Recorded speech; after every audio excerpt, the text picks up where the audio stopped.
తీవ్రతకు గురైన మాట వాస్తవం. కానీ ఒరిజినల్‌గా రియల్ ఎస్టేట్ అనేది ఆగిపోదు.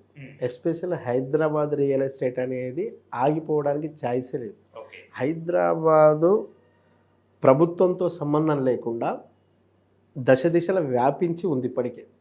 సో దీనికి ప్రధానంగా ఉన్నదంతా కూడా హైదరాబాద్ అనేది ఒక డెక్కన్ పీఠభూమి.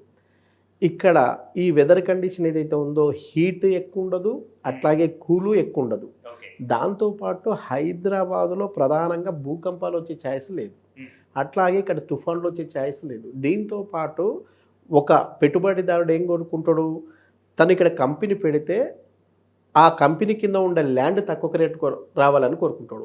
సో ఇప్పటికి స్టిల్ తెలంగాణలో తక్కువ రేటుకే వస్తున్నాయి ల్యాండ్ కాస్ట్లు. హైదరాబాద్ రియల్ ఎస్టేట్ అనేది ఎట్టి పరిస్థితుల్లో కూడా తగ్గుముఖం పట్టదు.